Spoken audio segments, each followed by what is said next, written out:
boa noite, boa tarde e bom dia. Estou cumprimentando nessas três instâncias porque eu estou gravando esta aula no dia 8 de março de 2022 à noite, tá bem? Hoje é significativo lembrar que é comemorado o Dia Internacional das Mulheres, ou da Mulher, né? Mas, apesar de eu não gostar desse tipo de efeméride, enquanto nós não formos respeitadas com dignidade e segundo os nossos direitos, esse dia, assim como outros tantos, são extremamente necessários, tá bem? Sem mais delongas, hoje eu vou começar as explanações, as aulas acerca dos textos da disciplina obrigatória no programa de pós-graduação em Estudos de Linguagens da UFMS, Universidade Federal de Mato Grosso do Sul, tá? Para este primeiro semestre. Tá? Eu sou Rosana Zanelato, alguns de vocês já me conhecem, outros não, tá? E eu fiz uma seleção de textos este ano diferentes dos textos com que eu trabalhei em ocasiões anteriores. Tá? Este ano eu tentei prestigiar outras formas de se entender, de se fazer, de trabalhar a linguagem. Tá? E uma das questões que me veio à tona inicialmente, e que foi uma questão que eu não me lembro de ter trabalhado nas disciplinas, nas edições anteriores dessa mesma disciplina, foi o que é a linguagem. Tá? Eu lembro que em outras edições trabalhamos, na ocasião, eu e o professor Geraldo, com textos do Banvenisti, em outra disciplina, Memória e Representação, com o professor André Benatti, nós também trabalhamos com o texto do Banvenisti, tá? Mas a percepção do Banvenisti sobre a linguagem, para esta disciplina, ela vai trabalhar, vamos dizer assim, enfaticamente, primordialmente, com a questão da linguagem verbal.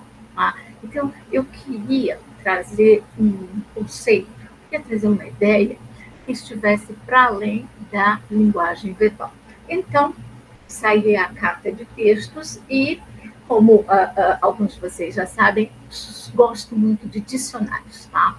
Então, os dicionários, eles respondem às nossas indagações de um modo muito pontual, e também nos remetem a outros textos, nos remetem a outras informações. Aí, me deparei com um dicionário que já há algum tempo eu não consultava. É o Dicionário Enciclopédio das Ciências da Linguagem, organizado pelo Oswald de Croo e pelo Tsvetan Todorov. Tá? Texto bastante bom, tá? Um compêndio bastante significativo, não somente concernente a aspectos da linguística, mas também da literatura, da teoria da literatura. Tá? É de uma abrangência bastante significativa. Tá? E uma das questões com a qual eu me deparei, tá? Foi sobre o aspecto referente à linguagem. Tá? Deixe-me ver aqui. Eu separei um trecho. Depois eu também quero falar sobre a filosofia da linguagem, que também nesta disciplina me interessa. Tá? Então, vamos lá. O primeiro verbete que eu utilizarei do dicionário do Croo e do Todorov é o verbete que trabalha com as características da linguagem. Tá? Então, talvez vocês vão perceber que não é uma questão conceitual, tá? Que eu vou prestigiar, mas a questão da caracterização disto que nós chamamos de linguagem. Então, aqui, na verdade, o texto, o verbete, chama-se Signo e é do Todorov. Depois, se algum de vocês quiser consultar, eu já dou a referência aqui, é o verbete Signo. Durante o verbete Signo, Todorov vai escrever o seguinte, prestem atenção. A linguagem verbal é a única que comporta determinadas propriedades específicas, a saber, pode-se utilizá-la para falar das próprias palavras que a constituem, e com muito mais razão de outros sistemas de signos. Então, veja, isso me interessa, tá? Porque estudos de linguagens, esta disciplina, ela pretende, a minha pretensão nesta disciplina, na verdade, é tratar da própria linguagem, como ela é construída, como nós precisamos constantemente analisá-la, reatualizá-la, tá? E não apenas sob a perspectiva verbal, nós precisamos também dar conta de outras perspectivas. Uma outra característica, pode-se produzir frases que recusem tanto a denotação quanto a representação. Por exemplo, as mentiras, as perífrases, a repetição de frases anteriores. Então, vejam, a linguagem, ela não tem um compromisso com isso que, vou usar aqui o advérbio, que vulgarmente nós chamamos de verdade. A linguagem constrói determinadas situações. A linguagem constrói determinadas formas de ver e de enxergar o mundo e que vão, algumas delas, ou muitas delas, se cristalizando e sendo entronizadas como as tais verdades. Outra característica, pode-se utilizar as palavras num sentido que não é conhecido previamente pela comunidade linguística, fazendo-se compreender graças ao contexto. Por exemplo, o emprego das metáforas originais. Então, a possibilidade de criação, a possibilidade de modo criativo e imaginativo, nós intervirmos nesse processo de construção da linguagem. Então, o que a gente percebe a partir dessas 3 características? A questão é que nós, sujeitos falantes, nós temos a possibilidade de construir a linguagem, de adaptá-la a determinadas situações, de contestar determinadas formas utilizadas, tá? Só que, no mais das vezes, nós aceitamos determinadas ordens, nós aceitamos determinadas orientações que nós vamos herdando e vamos passando essas orientações para adiante, sem um questionamento maior ou pior, sem qualquer questionamento. Então, quando eu pensei em trazer, vocês perceberam, não é uma definição, mas uma qualificação do que gira em torno da linguagem, tá? Eu pensei nessa possibilidade imaginativa, nessa possibilidade crítica, nessa possibilidade de problematização da linguagem, tá? E, pensando nessa questão, eu fiquei me indagando. A disciplina chama-se Estudos de Linguagens. Se eu, em determinado momento, não estaria trabalhando com vocês uma perspectiva de filosofia da linguagem, tá? Então, só que, por um aspecto que eu achei muito, vamos dizer assim, muita pretensão da minha parte, eu não sou versada profundamente na questão filosófica, tá? Por outro lado, o mesmo dicionário do Crow e do Todorov me indiciaram algumas direções em que eu pudesse perceber que, em alguns momentos, o que eu gostaria de trabalhar com você, em alguns tópicos eu acabo trabalhando, é filosofia da linguagem. Vamos ver o que, no verbete Filosofia da Linguagem, que foi escrito pelo Oswald Ducrot, se fala sobre ela, tá? Então, inicialmente, ele vai propor o trabalho com 2 sentidos da filosofia da linguagem. Vejamos. Ela pode referir-se, primeiro, a uma filosofia a propósito da linguagem, isto é, de um estudo externo que considera a linguagem como objeto já conhecido e investiga suas relações com outros objetos supostamente, pelo menos no começo da indagação, distintos dela. Então, vejam, em alguma medida, a minha proposição nesta disciplina é fazer isso, considerar a linguagem como objeto já conhecido e estabelecer as relações da linguagem com outros objetos que estão ao nosso lado, que circulam pelo mundo do qual nós fazemos parte. Tá? E o mundo do qual nós fazemos parte não é um mundo apenas materialmente composto, materialmente, concretamente, fisicamente composto. É o mundo das ideias, é o mundo dos conceitos, é um mundo que, se não está materializado ao nosso lado por uma presença física, está materializado pelas ideias, pelos conceitos, pelos modos como nós atuamos e nos comportamos no mundo. Tá? Uma questão, tá, levantada pelo Ducrot acerca dessa proposição tem uma relação com a filosofia francesa, que ele diz que desde o começo do século XX, uma vertente da filosofia francesa tenta mostrar que a cristalização do sentido em palavras congeladas é uma das causas da ilusão substancialista, da crença em coisas dadas e em estados estáveis. Então, veja, essa também é uma perspectiva da filosofia da linguagem, me parece, que é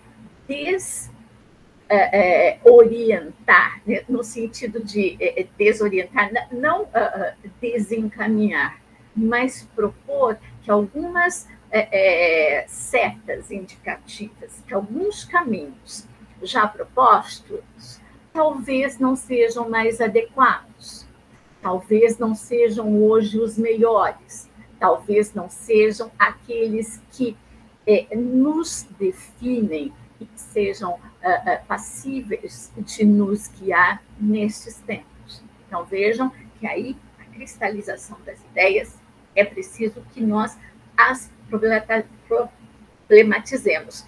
Aqui eu penso, problematizar tanto as ideias quanto a própria cristalização dessas ideias. Tá?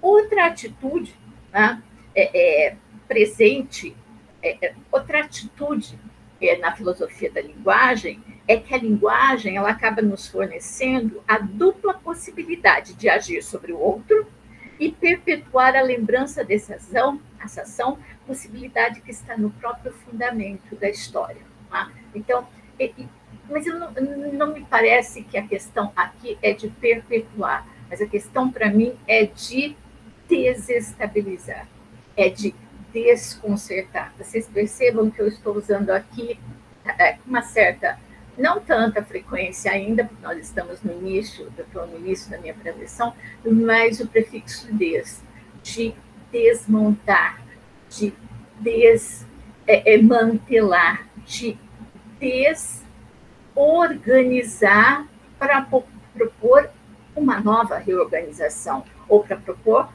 outras novas organizações. Tá?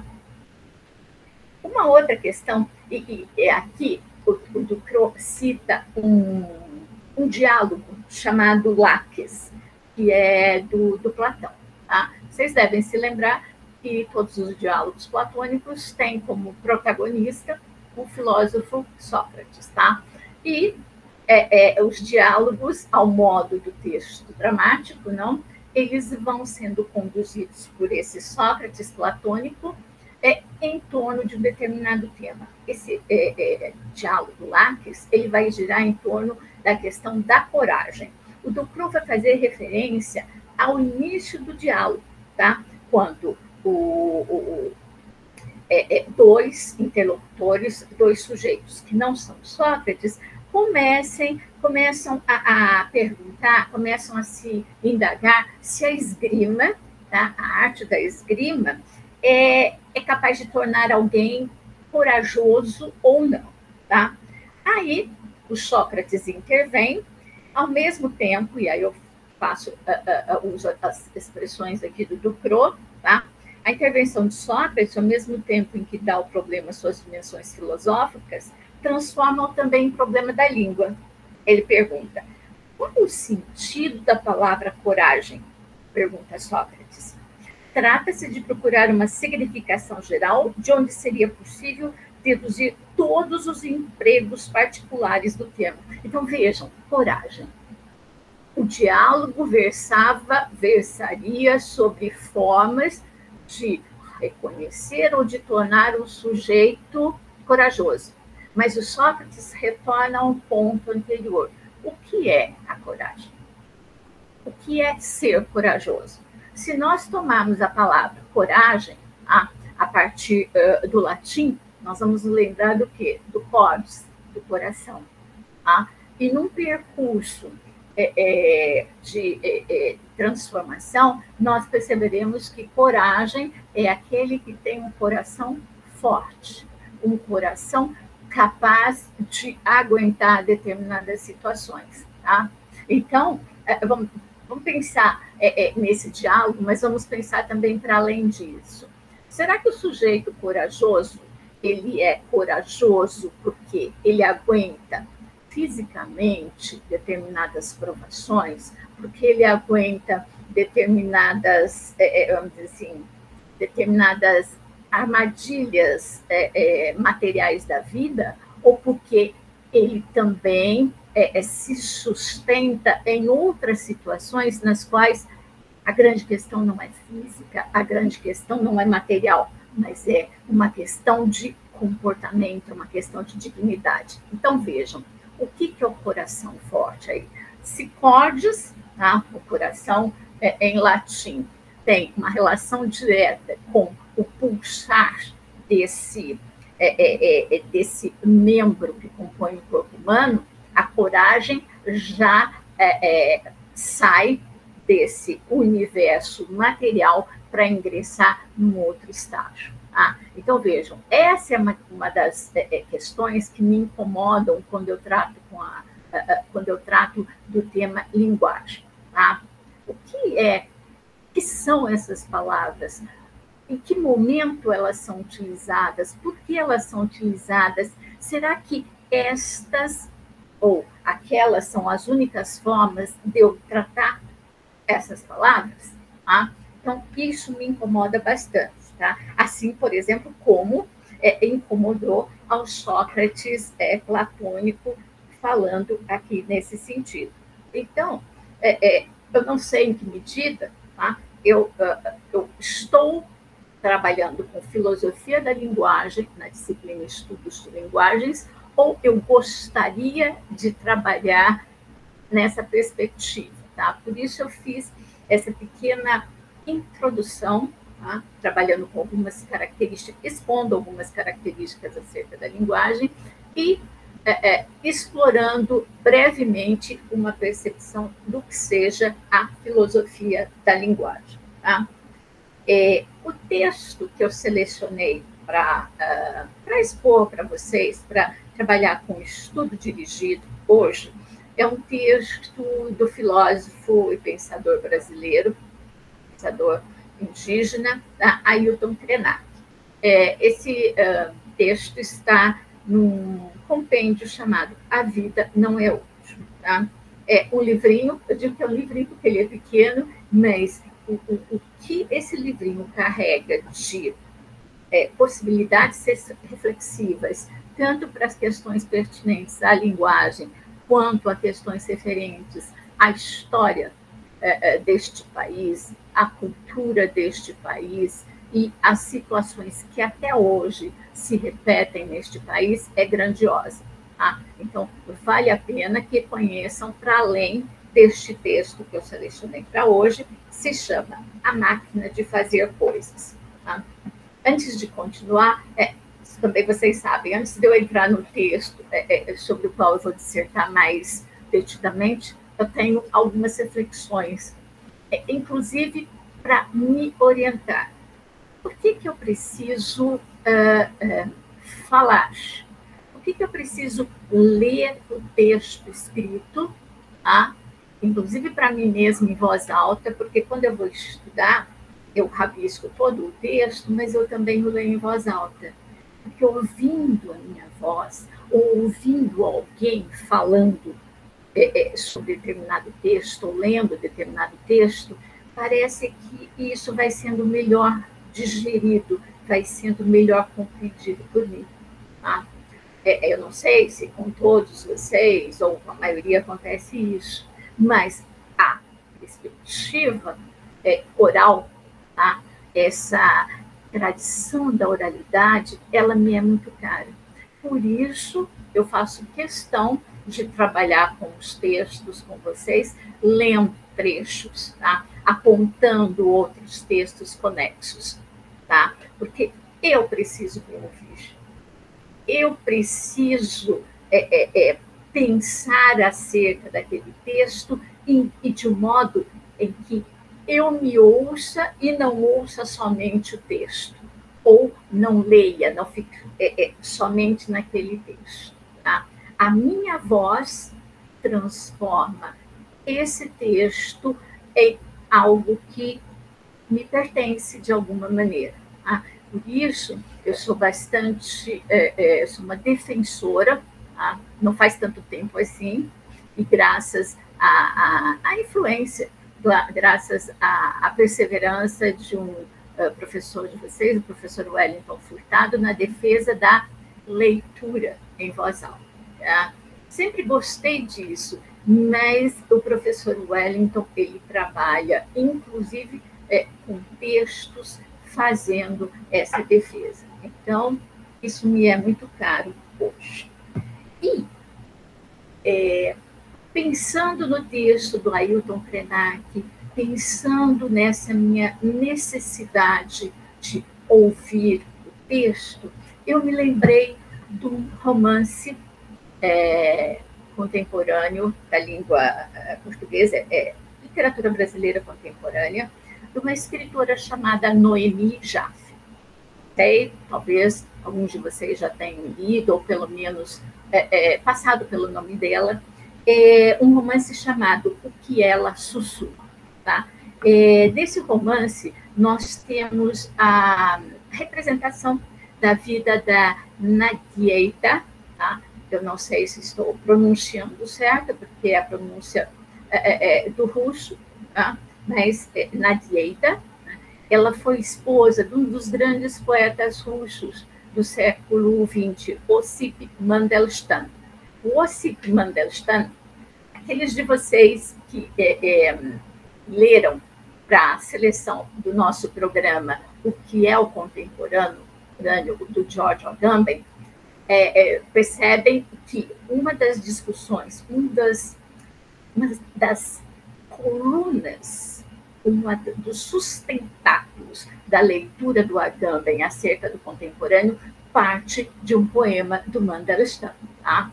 É um poema que vai falar sobre as vértebras humanas, sobre esses ossos que nos mantêm eretos, que nos mantêm em pé, mas que, por vezes, vão sofrendo fraturas ao longo do tempo, tá? E essas fraturas, esses rompimentos acabam, pela pena do George Agamben, promovendo uma entrada para a leitura do contemporâneo. Então, se vocês não se lembram do ensaio, mas eu imagino que vocês se lembram, porque estamos bastante próximos da seleção, tá? Releiam o texto do Agamben e também procurem o poema do Mandelstam, voltando à minha fala anterior. Então, um romance da Noemi Jaffe, tá? O que ela sussurra, vai acompanhar a vida da Nadieita, tá? Que foi esposa do Ossip Mandelstam. E que depois que ele vai para um campo de concentração, eu vou chamar de campo de concentração também, um dos Gulag da antiga União Soviética, ele vai ser preso, ele vai ser internado num desses Gulag, e vai morrer em 1938, se não me engano, tá? vítima das doenças, da desnutrição, de toda aquela situação, as situações adversas pelas quais ele passou. Tá? Ele foi preso, segundo se noticia, e no próprio texto da Noemi Jaffe, porque ele escreveu um poema fazendo uma crítica ou uma chacota aos bigodes do Estado. Tá? Não sei se isso é verídico ou não, mas o certo é que, por conta da sua obra, por conta da sua crítica àquele estado de coisas, ele vai ser internado com Gulag e vai morrer. Tá? E a sua obra, a obra do Mandelstam, ela vai ser conhecida antes no Ocidente, tá? E depois ela vai ser permitida que se publique na União Soviética e depois na Rússia. Isso lá pela década de 70. Então, a obra era proscrita na ex-União Soviética. Tá? E o que a Nadeida faz? Ela vai memorizar a obra do marido morto. Tá? Ela vai, eu falei de memorizar, mas ela vai decorar os poemas, ela vai memorizar as cartas que o Mandelstam enviava para suas amantes, enfim, ela vai memorizar o que o Mandelstam escreveu. E o que vai ser publicado posteriormente da obra dele vai ser a partir da memorização, vai ser a partir disso que a Nadeida, vamos dizer assim, conseguiu reter nela. Aí vocês podem pensar, mas será que ela foi capaz de, eu vou usar aqui novamente de modo lato, decorar toda a obra do marido, decorar as cartas e depois registrar isso? A grande questão, gente, não é se ela conseguiu memorizar na íntegra, com as mesmas expressões, com as mesmas palavras que ele trazia. Mas a questão é que o estilo do Mandelstam, as críticas dele, as relações linguísticas, isso ela conseguiu trazer, tá? No seu resgate, tá? Na sua reatualização da obra do marido. Tá? Então, vejam, é uma história, essa história que está dentro dessa historiografia, tá? Dessa memória da literatura russa, por si só, ela já tem um ingrediente, eu diria, bastante significativo, como registro histórico. E nas mãos da Noemi Jaffe, esse entrecho, esse mote, acaba se transformando num romance. Tá? E por que eu estou falando disso? Para me conectar àquela minha ideia